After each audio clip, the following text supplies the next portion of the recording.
Shalom Bapak Ibu Saudara. Sekali lagi shalom.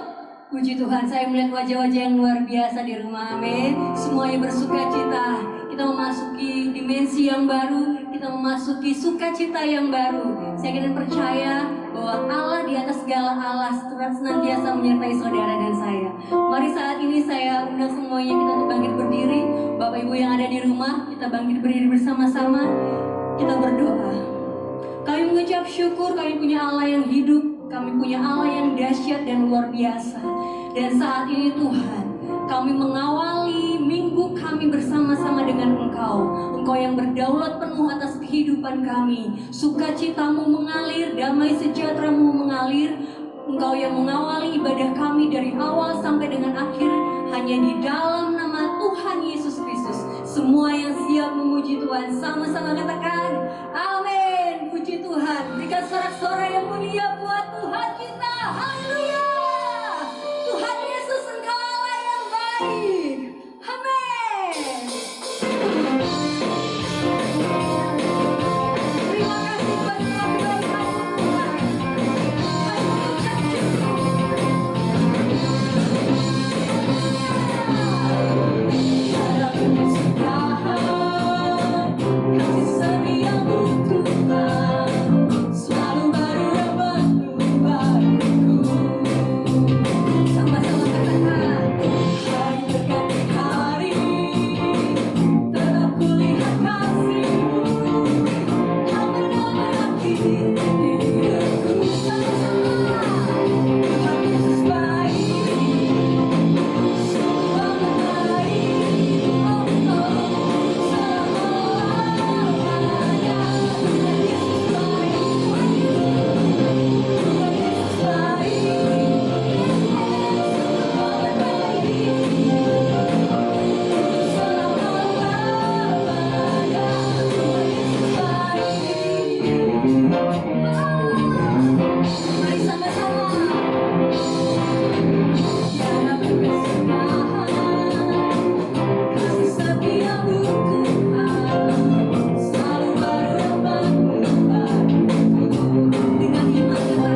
Shalom Bapak Ibu Saudara yang saya kasihi di dalam Tuhan. Kita kembali bertemu di dalam khotbah dan ibadah online bersama GBI Kanaan.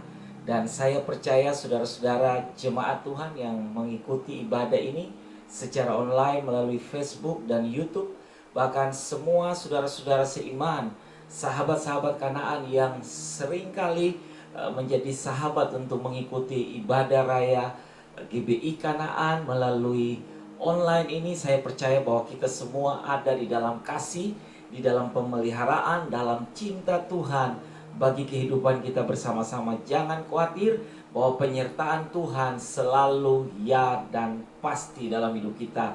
Dan di edisi tanggal 17 Januari, kita baru ada di tanggal 17, hari ke-17 tahun yang baru dan bulan yang pertama. Dan saya percaya semangat di tahun baru ini masih terus kita nikmati, dan tetap pengharapan kepada Tuhan tidak pernah pudar.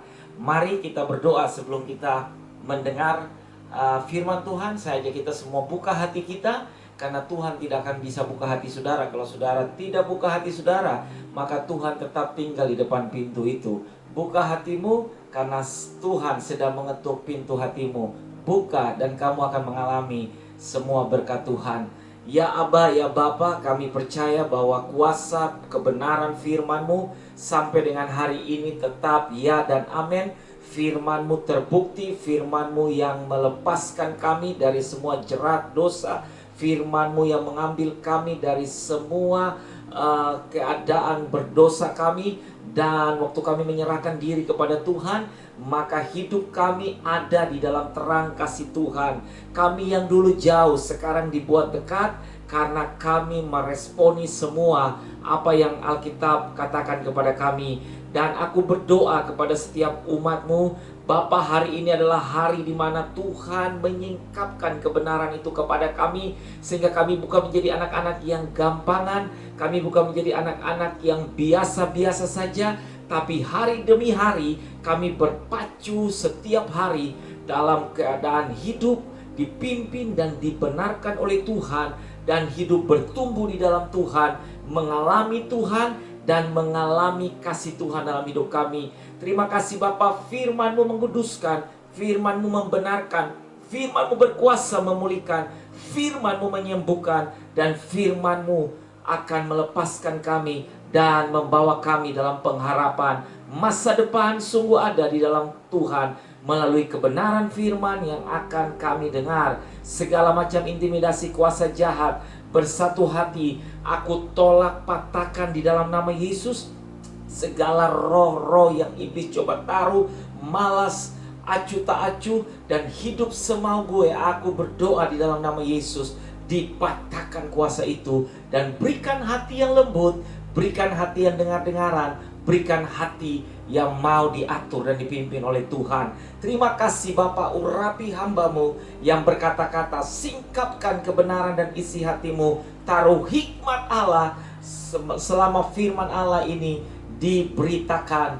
Terima kasih Bapa, dan kami percaya berkat Tuhan atas hidup kami melalui kebenaran firman-Mu berlimpah-limpah di dalam nama Tuhan Yesus. Yang sama-sama percaya dan mau diberkati mengatakan bersama dengan saya, amin.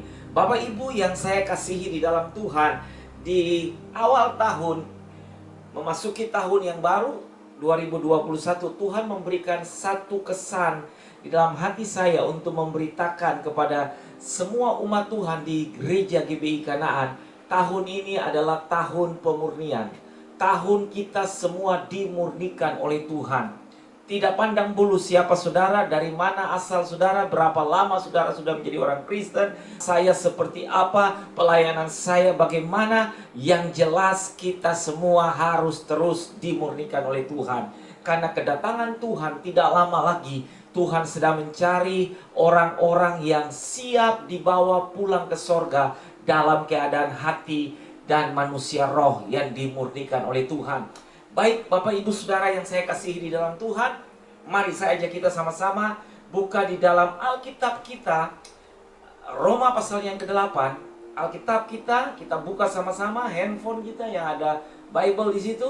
dan buka di dalam kitab Roma pasalnya yang ke-8, ayatnya yang pertama sampai dengan ayatnya yang ke-8. Kitab Roma pasal yang ke-8, ayat yang pertama sampai dengan ayatnya yang ke-8. Perikopnya berkata hidup oleh roh. Demikianlah sekarang tidak ada penghukuman bagi mereka yang ada di dalam Kristus Yesus. Roh yang memberi hidup telah memerdekakan kamu dalam Kristus dari hukum dosa dan hukum maut. Sebab apa yang tidak mungkin dilakukan hukum Taurat karena tak berdaya oleh daging, telah dilakukan oleh Allah dengan jalan mengutus anaknya sendiri dalam daging, yang serupa dengan daging, yang dikuasai dosa karena dosa. Ia telah menjatuhkan hukuman atas dosa di dalam daging, supaya tuntutan hukum Taurat digenapi di dalam kita, yang tidak hidup menurut daging tetapi menurut roh.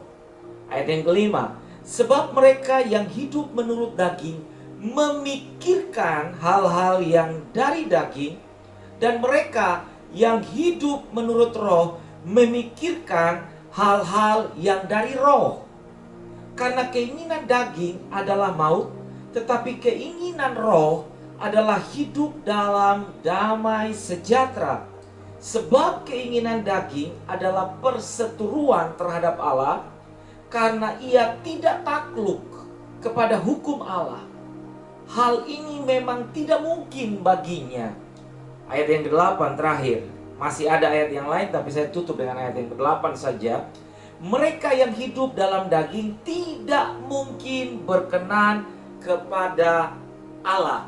Nah, Rasul Paulus di dalam kitab Roma pasal yang ke-8 ayat yang pertama sampai dengan ayatnya yang terakhir, saudara bisa melihat di sana dalam sampai dengan ayatnya yang ke-17, semua berbicara tentang kehidupan daging dan kehidupan roh.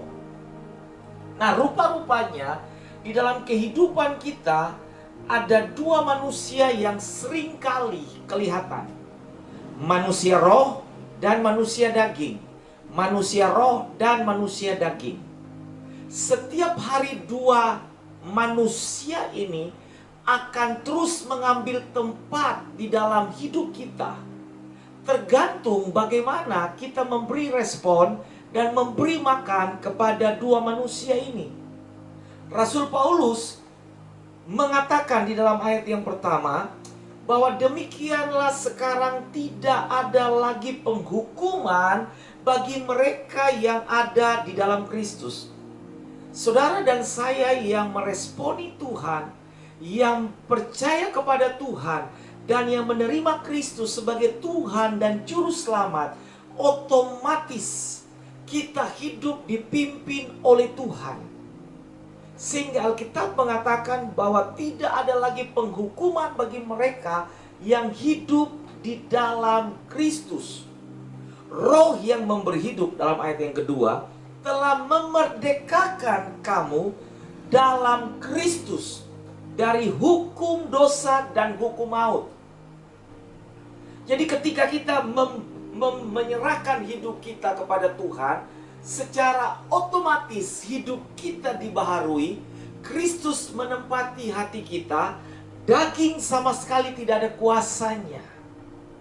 Itulah yang disebut dengan Kristen awal, kasih mula-mula.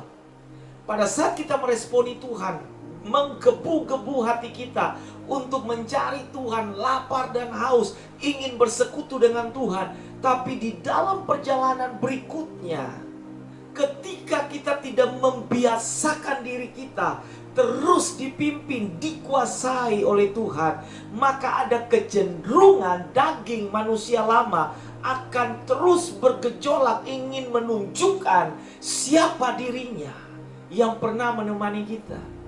Ayat yang ketiga, perhatikan.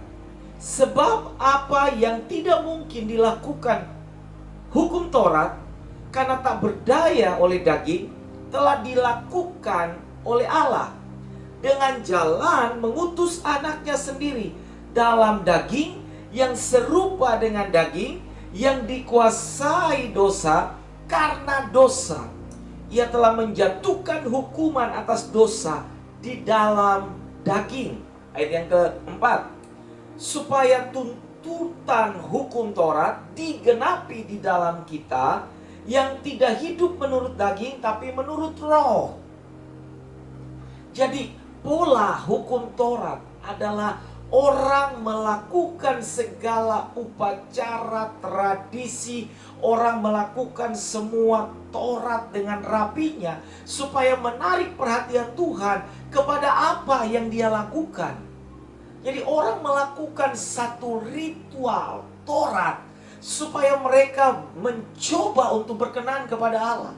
Tapi perhatikan, Alkitab bilang lewat tulisan Rasul Paulus di dalam ayatnya yang ketiga, Kristus rela menjadi daging, dikuasai oleh daging, dan dia rela mati supaya dia menyempurnakan segala sesuatu yang menjadi pola ritual kebiasaan Taurat.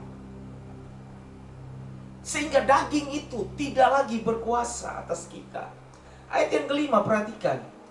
Sebab mereka yang hidup menurut daging memikirkan hal-hal yang dari daging. Mereka yang hidup menurut roh memikirkan hal-hal yang dari roh.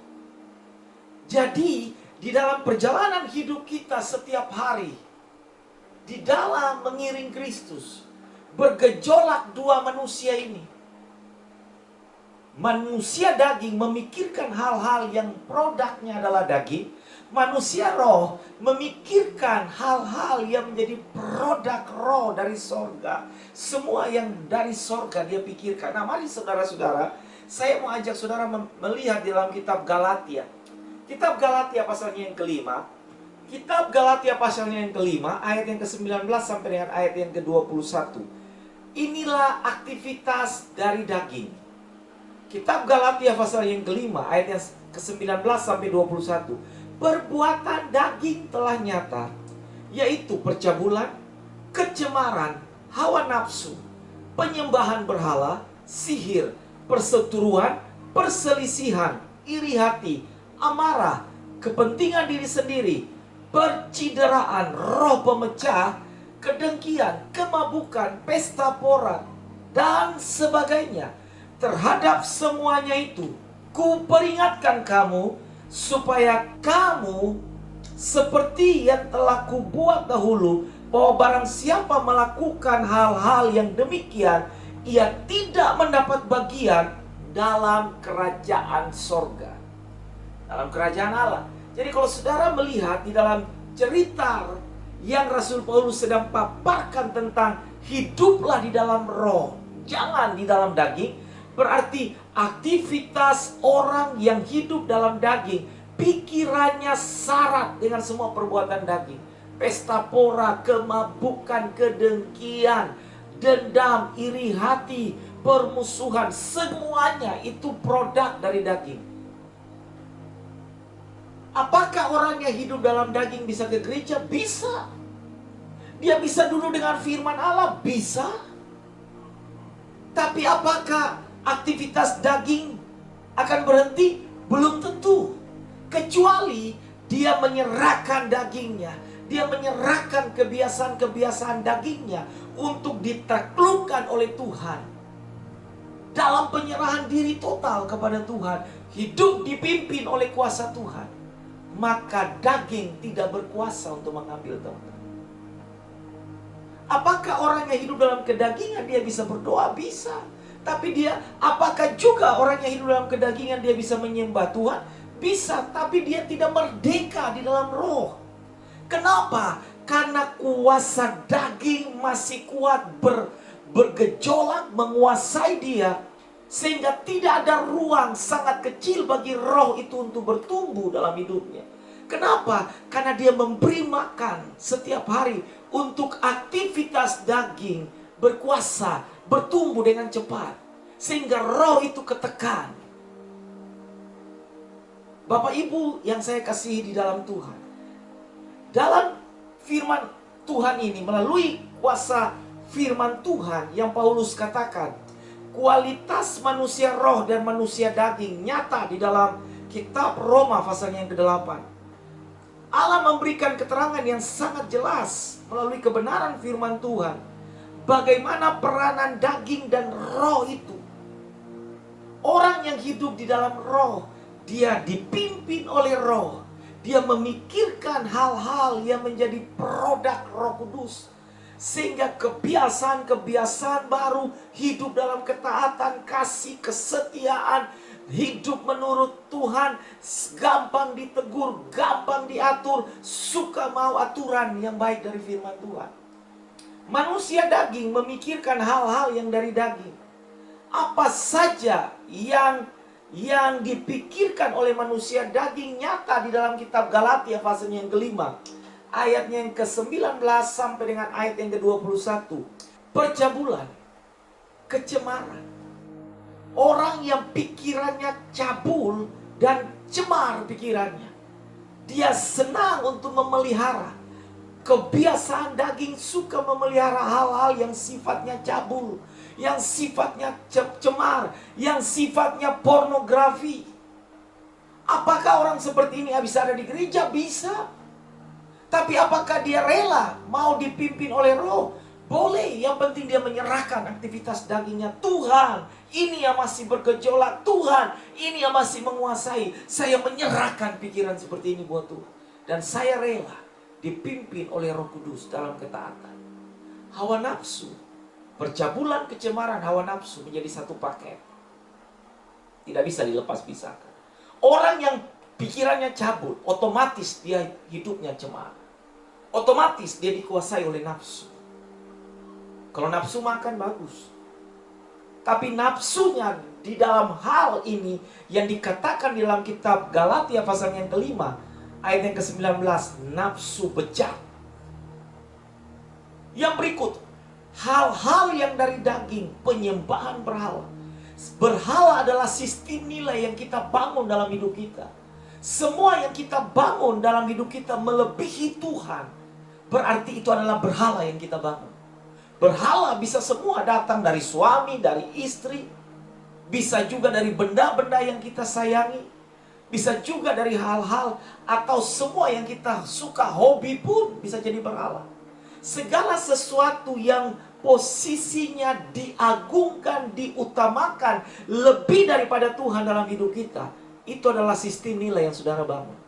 Dan itu adalah berhala. Yang berikut, sihir, perseteruan, perselisihan, iri hati, amarah, kepentingan diri sendiri, percideraan, roh pemecah, kedengkian, kemabukan, pesta pora, dan sebagainya. Tentunya masih ada lagi. Saudara bisa daftarkan semuanya. Tapi dengar baik, Rasul Paulus mengatakan, terhadap semuanya itu, kuperingatkan kamu.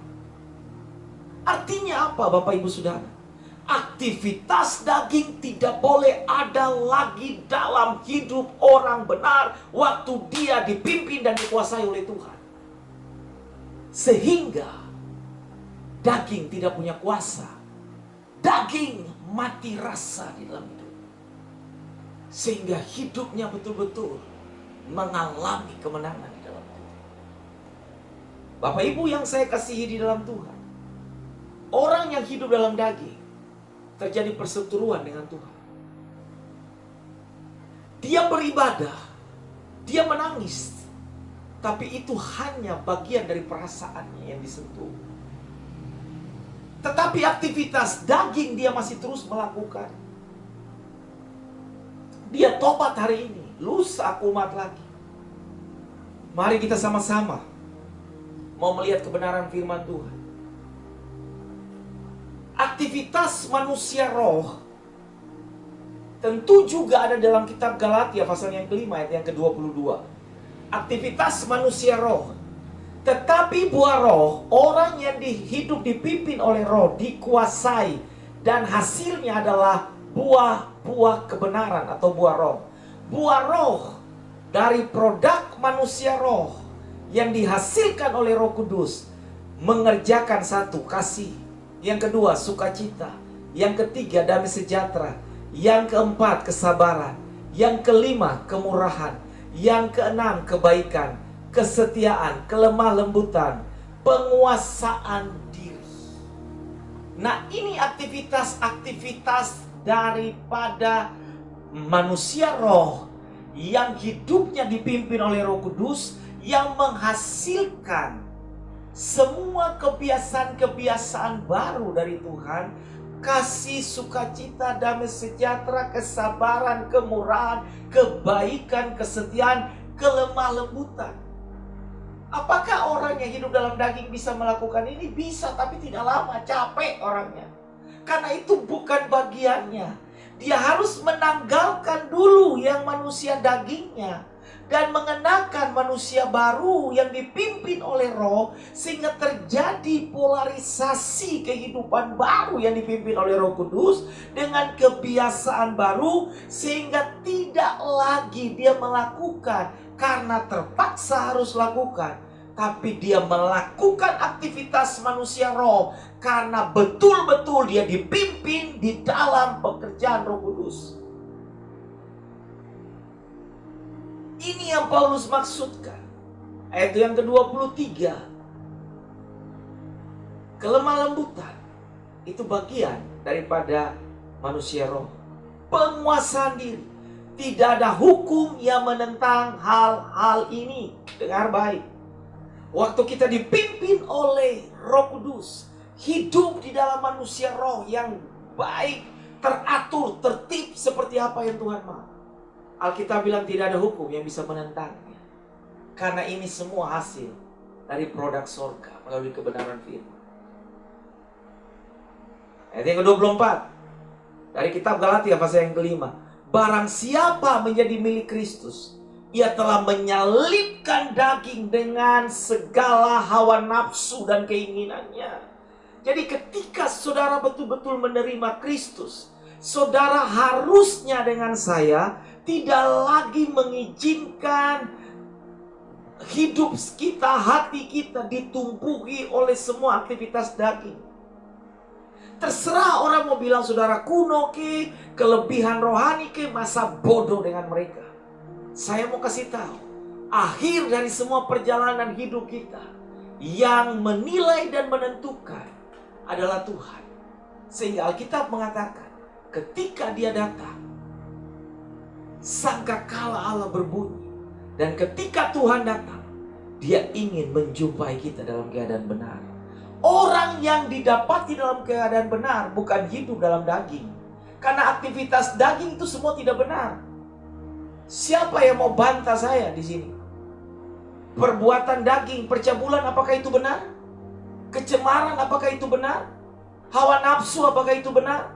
Penyembahan berhala, apakah itu benar? Sihir, perseteruan, perselisihan, iri hati, amarah, kepentingan diri sendiri, apakah itu semua perbuatan benar? Tidak benar.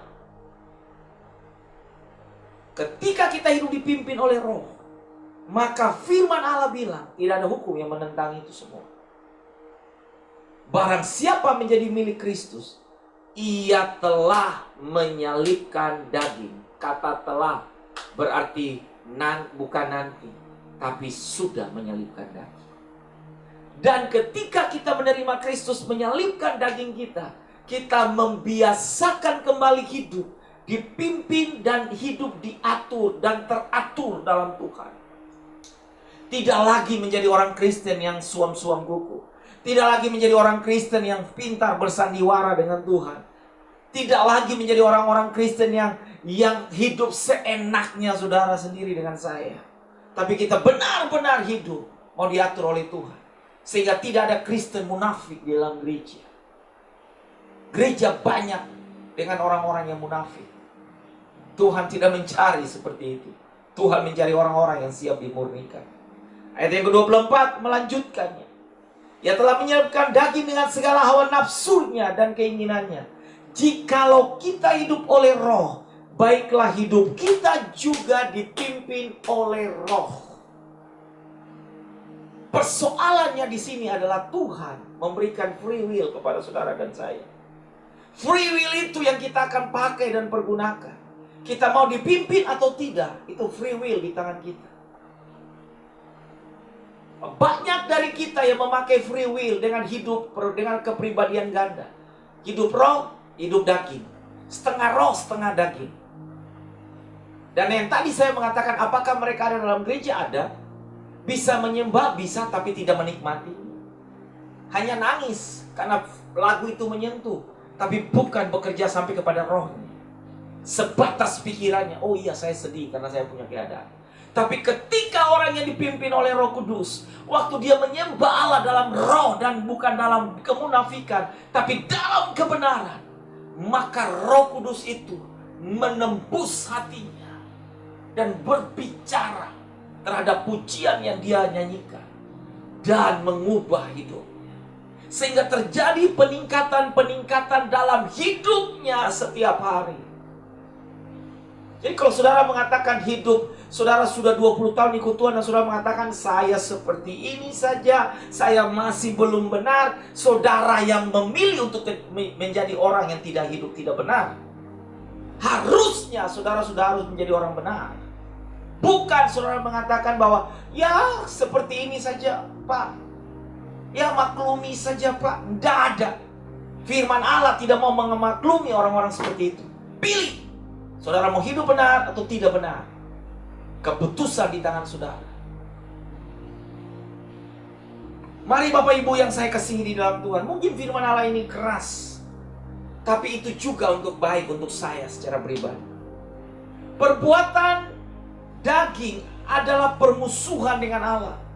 Perbuatan daging jika tidak dibuang dan dilepaskan, hasilnya adalah kebinasaan dalam api neraka.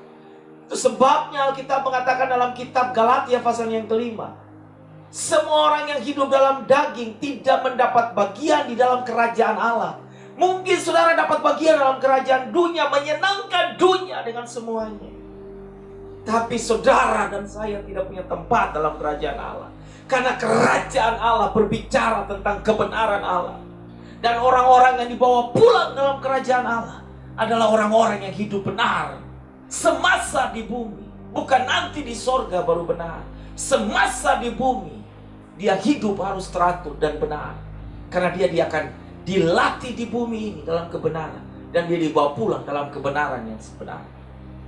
Saat-saat seperti ini Bapak Ibu Saudara, Tuhan sedang mencari kita yang hidup benar. Tuhan sedang mencari dan mau menemukan anak-anaknya hidup dipimpin oleh Roh Kudus. Terserah orang mau bilang saudara kampungan ke, orang mau bilang saya sorohani ke, tapi saya mau beritahu, justru ketika kita hidup dalam keadaan suam-suam kuku, disitulah kebodohan paling besar terjadi. Kemunafikan paling besar yang sedang terjadi. Karena kita bermuka dua. Di gereja seperti domba, di luar seperti serigala. Atau masuk di dalam gereja seperti domba, hati serigala. Kita harus bebaskan itu. Buang jauh-jauh. Karena ketika kita datang buat Tuhan, Allah sedang mau menemukan orang-orang yang benar. Firman Allah mengatakan, barang siapa mau naik ke gunung kudusnya Tuhan, dia tidak bercacat celah. Karena di gunungnya Tuhan, dia akan menemukan Tuhan. Saudara mau ke Sionnya Tuhan, saudara tidak bisa dengan seenaknya datang ke gunung Sionnya Tuhan. Karena gunung Sionnya Tuhan berbicara tentang takhta dan tentang kemuliaan Allah. Tempat di mana Allah Bapa bertakhta. Dan dia mau mencari orang-orang yang pergi ke Sion adalah orang-orang yang hidupnya benar. Mendaki itu tidak enak. Tapi ketika saudara sampai ke gunungnya Sion, kelelahan saudara berhenti. Karena saudara bertemu dengan Tuhan, Raja di atas segala raja. Bapak Ibu jemaat yang saya kasih di dalam Tuhan, ada 3 kebenaran. Dimurnikan berbicara tentang 1, keputusan untuk meninggalkan kebiasaan daging. Bersama-sama mengatakan, dimurnikan berbicara tentang yang pertama, keputusan untuk meninggalkan kebiasaan daging. Saudara yang buat keputusan, bukan Tuhan yang buat keputusan. Tuhan sudah cukup punya firman kepada saudara. Saudara baca firman Tuhan dan izinkan Roh Kudus menerangi hatimu, sehingga terjadi iluminasi Roh Kudus dalam hidup kita, dalam hati kita, yang mengerjakan pembaharuan, sehingga keputusan yang kita buat adalah keputusan yang berkenan kepada Allah. Berani meninggalkan daging dan hidup dalam pimpinan Roh. Yang pertama, dimurnikan, berbicara tentang keputusan untuk berani meninggalkan. Ini tidak mudah. Ini harga yang harus kita bayar. Daging begitu enak, daging begitu memikat, daging begitu menggoda, tapi ujungnya maut. Roh hidup dipimpin oleh Roh Kudus, itu tidak enak. Aturannya keras, tapi hasilnya adalah menyenangkan. Tuhan mau pimpin saudara dan saya. Berani tinggalkan. Karena keputusan kita hari ini menentukan apa yang terjadi buat semua di sekitar kita, termasuk anak cucu kita. Benih yang dimurnikan oleh Roh Kudus, benih itu akan bertumbuh menghasilkan benih yang bagus. Saudara harus memutuskan. Benih itu ada di tangan saudara. Saudara mau pakai benih daging atau benih roh? Kalau saudara mau hidup dalam daging, benihmu adalah daging, dan saudara siap untuk menuai daging anak cucu. Ketika kita dipimpin oleh Roh, maka benih yang kita hasilkan adalah benih yang dipimpin oleh Roh, dan hasilnya juga pasti memuliakan Tuhan. Dimurnikan, berbicara tentang yang kedua, kehidupan yang dikendalikan oleh Roh Kudus. Kehidupan yang dikendalikan artinya begini: ketika saya menyerahkan diri, menerima Kristus sebagai Tuhan dan Juru Selamat, saya rela merelakan diri saya diatur oleh Tuhan, dipimpin oleh Tuhan, dikerjakan menurut kehendak Tuhan, seturut maunya Tuhan, bukan maunya kita. Sehingga ada pujian yang mengatakan, setiap langkahku diatur oleh Tuhan. Setiap langkah diatur oleh Tuhan. Tadi pagi Tuhan bangunkan saya di jam 5:30. Saya beberapa kali bangun di pagi subuh. Saya berdoa untuk tempat-tempat. Saya berdoa untuk geraha yang sedang dibangun. Saya berdoa untuk jalan Purba Indah. Saya blessing semua jemaat Tuhan satu persatu menurut keluarga. Saya blessing semua para pemimpin yang ada. Patahkan roh kematian, roh kutuk, roh pemecah belah, semua roh-roh spiritisme yang sedang iblis munculkan, dipatahkan dalam nama Yesus. Waktu kita dipimpin oleh Roh, Tuhan akan mengerjakan kita dalam kepekaan untuk mengerti apa yang menjadi kemauan Tuhan. Dimurnikan, berbicara tentang yang terakhir, yang ketiga, tindakan untuk hidup sesuai dengan maunya Tuhan. Ketika keputusan kita sudah buat untuk meninggalkan daging, kehidupan yang dipimpin oleh Roh, maka yang ketiga adalah tindakan untuk hidup seperti dan sesuai maunya Tuhan. Maunya Tuhan, bukan maunya kita. Jadi ketika daging itu mau bergejolak, berkuasa, kasih tahu di dalam nama Yesus, saya hidup menurut Roh, dikendalikan oleh Roh Kudus. Hai daging, mati. Keangkuhan hidup, mati. Kesombongan, mati. Kecemaran, mati. Percabulan, mati. Hawa nafsu bejat, mati. Permusuhan, mati, pergi. Kita punya kuasa, power untuk bisa mengusir. Kenapa? Karena Tuhan memberikan kuasa itu kepada kita. Saya percaya belum terlambat. Tuhan punya rencana atas hidup kita. Mari bawa hidup kita untuk masuk di dalam proses pemurnian yang sedang Tuhan kerjakan. Hasil dari semua yang dimurnikan Tuhan pasti bagus. Emas yang dimurnikan berkali-kali punya kualitas, dan waktu dijual mahal harganya. Saudara mau jadi orang murahan atau menjadi orang yang mahal? Tergantung saudara. Putuskan untuk hidup dipimpin oleh Roh, dimurnikan setiap hari, diproses oleh Tuhan, karena hasilnya adalah baik di mata Tuhan. Dan kalau baik di mata Tuhan, berarti berharga di mata dunia. Mari kita berdoa. Bapa, terima kasih buat kebenaran firman-Mu. Tuhan sedang membawa gereja-Mu untuk masuk dalam proses dimurnikan. Menjelang kedatangan Tuhan kali yang kedua, gereja-Mu harus dimurnikan Tuhan. Dan pemurnian mulai terjadi dari dalam gereja-Mu sendiri. Aku berdoa di dalam nama Yesus, semua jemaat-jemaat Tuhan, hamba-hamba Tuhan yang masih hidup seenaknya di dalam daging, yang masih dikuasai oleh tabiat-tabiat dosa dan daging, saat ini juga ketika firman Allah ini beritakan, kami memutuskan untuk hidup benar di dalam Tuhan, hidup taat kepada Tuhan, hidup dikuasai oleh Tuhan. Keputusan kami buat untuk meninggalkan daging, kehidupan yang dipimpin, dikendalikan oleh Roh Kudus dalam Kristus. Tindakan untuk hidup sesuai dengan maunya Yesus. Terima kasih Bapa. Pimpin setiap kami, bawa generasi-Mu, bangkitkan laki-laki yang takut akan Tuhan, bangkitkan wanita-wanita yang takut akan Tuhan. Karena ini saatnya dunia ingin melihat Kristus dalam kami. Kristus tidak pernah berdiam di dalam kemunafikan. Kristus tidak pernah berdiam di dalam daging. Kristus berdiam dalam manusia roh yang dibenarkan di dalam Tuhan. Terima kasih Bapa. Di dalam nama Tuhan Yesus kami berdoa dan kami siap untuk menerima perjamuan kudus. Haleluya. Amin. Mari kita siapkan hosti atau roti, biskuit, dan atau anggur, atau sirup, teh yang saudara sudah siapkan di rumah. Mari para imam, kepala-kepala rumah tangga, para ibu, siapkan keluarga saudara. Kita akan masuk di dalam perjamuan kudus bersama dengan GBI Kanaan yang kita cintai ini. Mari kita siapkan roti di tangan kanan kita.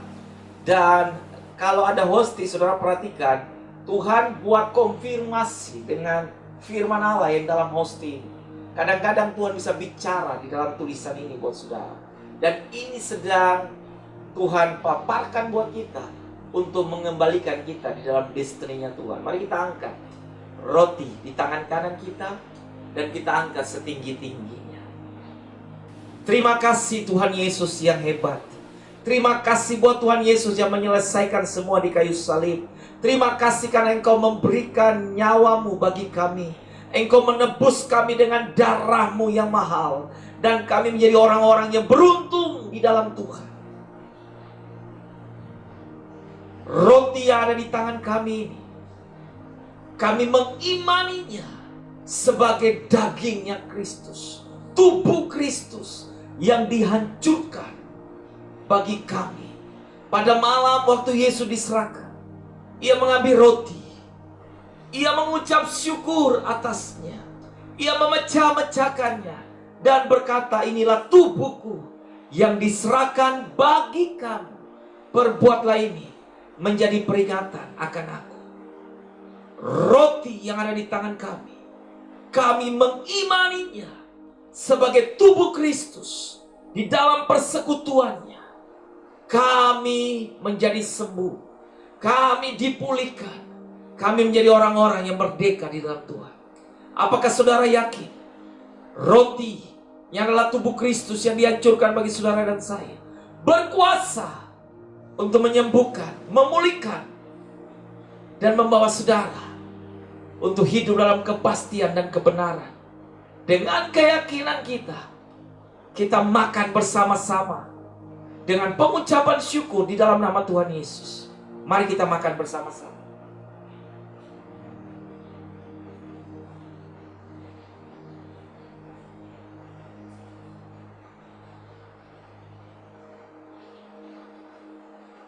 Pindahkan cawan di tangan kanan saudara, dan kita angkat setinggi-tingginya.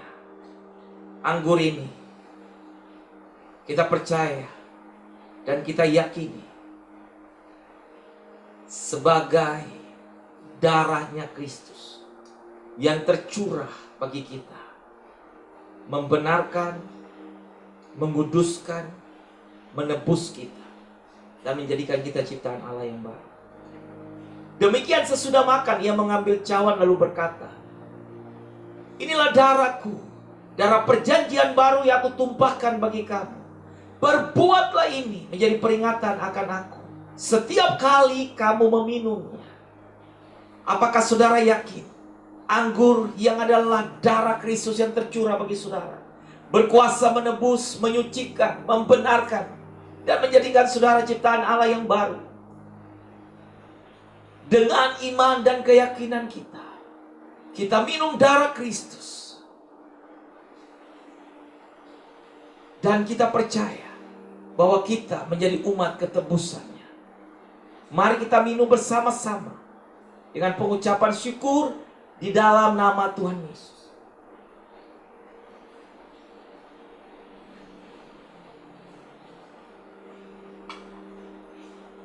Terima kasih, naikkan syukur buat Tuhan. Terima kasih Tuhan. Terima kasih buat pengorbananmu. Terima kasih buat semua yang kau lakukan tuntas dan lengkap. Engkau Allah yang detail dalam melakukan semua misimu bagi kami. Dan saat ini kami beruntung, kami menjadi ciptaan Allah yang baru. Biarlah kehendak Allah pimpin kami untuk hidup di dalam roh, dikendalikan di dalam roh, dan berkuasa Roh Kudus dalam hidup kami, mematikan kebiasaan-kebiasaan daging. Kami dimurnikan dari hari ke hari sampai Tuhan datang. Kami didapati dalam keadaan benar dan dalam keadaan setia. Berkat Tuhan turun atas setiap umatmu. Bawa umatmu untuk cinta Tuhan. Bawa umatmu untuk hidup dengar-dengaran. Bawa umatmu untuk hidup takut Tuhan. Bawa umatmu untuk hidup dipimpin oleh Tuhan. Berani meninggalkan kebiasaan daging. Hidup mau diatur oleh Tuhan. Di dalam nama Tuhan Yesus, sucikan kami, kuduskan kami, dan kami siap menerima berkat Tuhan. Mari kekasih Tuhan, angkat kedua belah tanganmu, arahkan hatimu, dan terimalah berkat daripada Tuhan. Aba Bapa menghadapkan wajahnya kepada saudara dan memberkati saudara dalam kasih sayangnya. Terimalah damai dari putranya satu-satunya, Yesus Kristus, memberikan damai dalam hidupmu. Bertumbuhlah di dalam damai itu. Roh Kudus mengerjakan sukacita dan damai sejahtera. Diberkatilah keluar dan masukmu. Diberkatilah juga keluarga dan pernikahanmu. Diberkati juga masa mudamu. Dihadapkannya kepadamu semua hari-hari yang diberkati. Diberkati baku dan tempat adonanmu. Diberkatilah juga apa yang kau kerjakan dengan tanganmu. Percayalah, tangan Aba Bapamu ada di sana, menopang, menguatkan, memberkati engkau. Dijauhkan dan dihentikannya pergerakan kutuk, malapetaka, penyakit sampai kepada maut. Dan sembuhkan yang sakit, bangkitkan yang sedang ada dalam semua kesusahan. Hidupkan mereka di dalam kasih sayang. Aku perintahkan penyakit pergi meninggalkan anak-anakmu. Aku perintahkan malapetaka dan kutuk pergi meninggalkan anak-anakmu. Berkat dan semua yang baik dari Bapa turun dalam kehidupan anak-anakmu. Lepaskan yang terikat, tahirkan mereka, sembuhkan mereka, sucikan dan kuduskan mereka. Semua berkat yang baik kami terima di dalam nama Allah Bapa, Anak dan Roh Kudus, di dalam berkat nama Tuhan Yesus, hari ini kekal selama-lamanya. Haleluya, amin. Tuhan Yesus memberkati saudara. Tetap berdoa buat Geraha GBI Kanaan yang sedang dalam proses penyelesaian pembangunan, Dan kita berdoa terus Allah melengkapi hal-hal yang kami tidak sanggupi mengerjakannya. Tuhan mengirimkan berkat dari seberang lautan. Tuhan memberkati rumah Elohim ini supaya selesai dalam rencana Tuhan buat kita, sehingga kita bisa pergunakan dalam ibadah offline nantinya selesai PSBB tanggal 25 Januari ini. God bless you all. Tuhan Yesus menyertai saudara. Sampai ketemu dalam ibadah raya online minggu yang akan datang. Shalom.